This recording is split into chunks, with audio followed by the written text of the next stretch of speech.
You're listening to the Final Say Radio Show, a Rappaport Media production, with your host Brett Rappaport and co-host John Rappaport. I want to welcome to the program. We have Lieutenant Colonel Tony Shaffer, who's a senior fellow at the London Center. He's also a retired intelligence officer, and I frequently watch him. Great segments on Fox News and other media outlets. Tony, it's an absolute pleasure to have you on today with Brett and John Rappaport, and thank you for joining us on the Final Say. Oh, thanks for having me. Good to be on. Well, Tony, as we watch the news cycles, there's certainly we could do the show for about 12 hours with you if we wanted to, but we'll narrow it down to a much shorter segment today. But I want to thank you first of all. But I'd like to start with this: could we frame up a strategic policy which could address the issue of stabilizing the Middle East region as we look at the threat of ISIS, or IS, or ISIL, however we refer to it these days? Well, yeah, absolutely. For those who have not seen it, if they go to the londoncenter.org website, we have our strategy recommendation that we put out. That it's kind of strange. We actually have a number of members of the foreign community, as well as members of the media, who kind of picked up on it and talking about what's required. So absolutely, there's a path forward. It's just that for any number of reasons, the current administration has chosen to do two things, which has resulted in really no progress. First, they decided to slow roll the whole process of coming up with a real strategy. As everyone recognized, President Obama was caught flat-footed by admitting, the truth. Imagine that, speaking the truth in Washington, that, hey, we had no real strategy. He said that in a speech, I think it was July, which then we've come to know that since then that he actually said on intelligence, actionable intelligence, for almost 2 months, that resulted in the death of Matt Foley and Kayla Mueller. We could have grabbed them. We knew exactly where they were, but because of he and his staff kind of vacillating, that didn't happen. So he had the commander-in-chief essentially playing SEAL Team 6 commander, which is never a good idea. And secondly, because of this not trusting the military completely, you've implemented a strategy that is completely incompatible with the reality we face. First, Iraq is destabilized. It was a direct result of him pulling troops out. The 26,000 troops that were recommended to stay, he pulled out. And then to make that worse, he was warned by people like Lieutenant General Mike Flynn, the director of DIA, 2 years ago, that things were about to collapse, that the Iraqi military is falling apart, and that there was a growing threat called ISIS, which, he ignored. So when you put all this together, this essentially retention of all authority with a complete misunderstanding of the situation, you have the chaos we're now seeing. So what we need to do is essentially push the high school debating team who works in charge of the National Security Council out of the way and get some adult leadership in there that needs to put together a real strategy. And again, I won't go through it all, but we at London Center come up with, I think, a very realistic strategy based on military expertise. It's been reviewed by a number of senior officers. They've all endorsed it. And I think it's time we get serious if we're going to actually defeat ISIS on a global basis. Absolutely, and I agree with everything you just said. I just add a quick comment. These poor people, American citizens, have died anyway, so I don't understand why we wouldn't just take the risk of trying to save their lives. We know what the end result would be, but that's just my thought. So, Tony, another related question I would have, because as we watch everything that's been unfolding over the last handful of years, we've also seen a power vacuum in the Middle East being filled by Iran. And so I guess I would say, what can we do, or what suggestions do you have to specifically address minimizing the power grab of Iran? Well, that's an excellent question, and the first thing to do is actually stop giving into them every time they do something. I think that's the first thing. The one thing that this administration doesn't seem to understand is that the Iranians are going to negotiate because they have nothing to lose by negotiating. They're trying to gain time. There's two things they're trying to do, and I think it's been obvious. To me, this is obvious stuff. First, they're moving towards establishing a nuclear weapon. I'm one of those who do believe that they've at least got 2 prototypes built, that they actually have a nuclear bomb. They may not have a delivery system to get it to where it needs to go yet. So I think that's the first thing. Secondly, along the same line, is that they're working now to increase their essentially influence over the region. They now have key influence over 4 different nations. This includes their neighbors plus now Yemen. where the Houthi, the tribe there that took over, is clearly funded, trained, and supported by them. So we see this, by the fact that we don't have a large counterweight like Iraq. Iraq was one of those things where even I agreed that we should not have destabilized Iraq. It was done so without a great deal of forethought, because they were the countervailing force that really was the pivot holding back the Iranians. So now with them gone and the other allies, without our leadership, this is what you're seeing. You're seeing the Iranians essentially given a free field to run on, and clearly they're running towards the touchdown right now. Tony, it's interesting to me when you watch this whole thing. You would literally think that this president and sadly the two others prior to him have not read or at least memorized the U.S. Constitution, but I think none of them have actually read The Art of War, because if there's a mistake you can make, they make it. And, we're friends, and I hold you in the highest esteem in terms, and greatly appreciate your sacrifice and your commitment to our country. And, of course, many men have made the ultimate sacrifice or have lost limbs. And I think that the fact that we are not fighting this appropriately is actually an enormous disservice to those people. So one of the things I wanted to look at here is we have both an Iranian and an ISIL, and I only look at ISIL as one piece of the terrorist puzzle, but the one that's most successfully building a terrorist-based caliphate as a counter to Iran.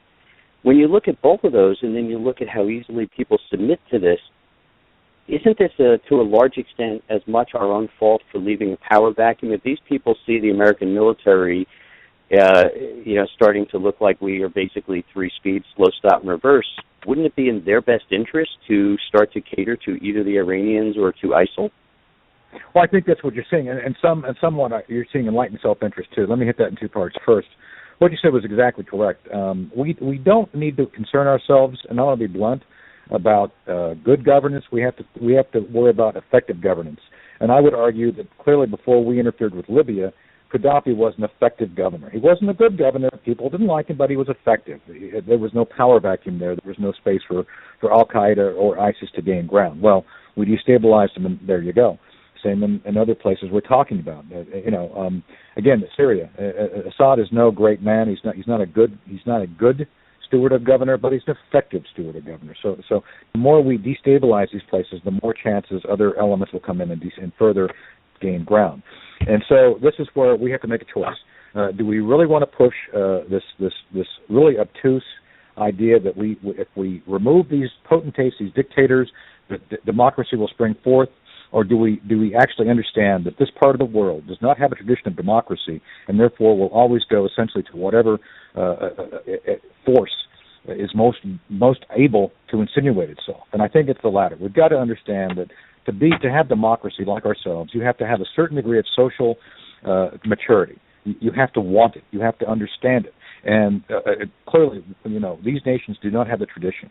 And we almost lost Egypt because we just decided that it's more important to give those people free choice than it is to understand that elements of their own society would try to enslave them. So this is our own fault. And we need to think of this as a chess game, not a checker game. And again, I fault both sides. I go with the Bush White House for their naive approach to this whole thing as much as the Obama White House. Bush made mistakes. Obama's made them worse. So this is where we've got to get ourselves back together to identify two things: what our interests are as the United States, and secondly, who our allies are we can work with to push back the threats, to push back the aggressors, and find a way to bring true stability and progress to the Middle East. It won't be quick, but democracy, I think, will eventually take root, but probably not in our lifetime. Tony, I'm going to challenge you to very succinctly frame up the four Middle East power players in the context of the problem statement that you just provided: Turkey, Egypt, Iran, and Saudi Arabia. Well, let's break it down into Sunni Shia. I think it's easier to look at. We've got kind of a battle going in with the Sunni sect. We've got ISIS and those nations you mentioned, Turkey, Egypt, and Saudi Arabia, are all Sunni. There's a real struggle going on inside of that. And obviously we have to remember Wahhabism from Saudi Arabia is really the root of all this. About 150 years ago, all this nonsense started because Wahhabis started pushing this very severe form of Islam. So that's what you see is really kind of pushed into the fight. The other side, the Iranians, are the other side of the religion, and that clearly they have a different view of the world, and they are natural enemies. So this is where I think we have to actually work with Islam to reform Islam. Islam needs to reform itself. We can't do it for them. So this is one of those things where, while I do believe it's in our interest to stay out of it, I do believe we need to take an active role in helping it along. So I think we have to look at some of those countries have had essentially their own enlightened self-interest kick in. Egypt and Jordan are both Sunni religious countries. They understand what's going on. The Iranians being Shia, I don't think they are as severe as the ISIS folks are regarding their use of terror. They are, trust me, Iran has used terror as a method, but not to the level of ISIS. So there's no good guys here. So we have to chart our own way. We have to work with allies who understand us, who we understand them. We have trained the Egyptian military. We train the Jordanian military. We train the Saudi Arabian military. The best path forward is to bring an Arab-type NATO into focus, into reality, so they can do the hard work. We can work with them to both do military operations, their boots on the ground, as well as bringing, I'd like to believe, a social construct that could be effective in bringing good governance, effective governance to the region over the long term. I tend to agree wholeheartedly with that. Now, I frame up this problem in a very simple 3 words: reformation or conflagration, from the perspective of viewing Islam in general, and you could apply that to either Sunni or Shia Islam. The problem is, as you know, if we're not feared and respected, we're not going to be able to implement the strategy that you just suggested. So, quick question on that front before I hand you back to Brett. It seems like the president is doing a good job of essentially ridding or purging the military of nonconformist leadership. How do you see that affecting our ability to effectuate a plan that would be, again, effective and respected in the Middle East? There has been glimmers of hope in Afghanistan recently. They've returned to the strategy we were using in 0203, where we're using small special mission units to be very aggressive going after the bad guys. That requires good intelligence. So the 2 things that need to be fixed immediately are the intelligence system. First off, we need to capture people and maintain them and interrogate them. Guantanamo being shut is totally insane. It goes against all my instincts as an intelligence officer. Plus, we need to do something called human intelligence to be effective. We have to understand. We have to basically capture people, interrogate them, and to understand the network that exists, the terrorist network, so we can defeat it. Secondly, then take people and bring people in who are aggressive leaders who are willing to take risks and do things. Part of the problem, as I mentioned, is President Obama now is pretending he's SEAL Team 6 commander, essentially requiring everything that's being done to be approved by his office. It's totally insane. This is shades of LBJ, Lyndon Baines Johnson, running the Vietnam War and rice paddy fights from his office. It didn't work then. It's not going to work now. That's a great point. Tony, I would add to that, there's also moderate forces in various countries in the Middle East that we're expecting us to give them some sort of assistance, and really we've left them on their own. You see it in Syria and other places, and it hasn't turned out too well for them, and it makes them question whether they do have the support of the United States, or at least this administration. Well, I agree. Now, this is where we have to be a lot more clear on what we're going to do, how we're going to do it, and more rapidly respond with effective decision-making. And so part of the problem here is you have the National Security Council, as I mentioned, who are essentially the high school debating team who don't understand the politics of the world, let alone how to effectively navigate and push things to happen. So this is one of those things that until we get smarter people in there who understand, who are seasoned and understand, we're going to continue to see hugely bad decision-making, which results in our allies being essentially left on their own and our enemies being essentially emboldened to do more. Yep. In the final minute that we have with you, first I want to give a plug to 2 excellent books that the London Center has put out, and I've learned a lot from both of them. One is The Sunni Vanguard, and 2 is The BDS War Against Israel, and I encourage all of our listeners to go to the londoncenter.org and get a copy of those, but also to follow all the work of Tony and the other senior fellows at the London Center. But Tony, as we see this ongoing debate with Iran and their nuclear program and these negotiations, which I consider to be a joke, and we have the impact of Israel, and we believe that Benjamin Netanyahu is going to still visit the Congress as he was invited. But it seems to me that the administration is taking the side of Iran and allowing them to go forward with a program which we would all agree is horrible at the expense of an ally. And I don't understand this. I don't think Congress understands it. But maybe you can give some light as to what this administration may be looking at, or are they just as wrong as we view them? No, I think the administration, again, just not to run out of time, but they don't understand the deeper issues. That they are pretending that they know, and yet they're not. And this is where I think Congress needs to educate itself. And we're up there all the time. I know you guys we talk about this. Congress needs to basically set on its own course. You're not going to get the correct information from this White House no matter what. So you're better off setting up your own method of gaining intelligence, gaining information, and assessing things for yourself. And then legislating. Back during the Reagan years, Congress several times did things to restrict President Reagan's ability to do foreign policy.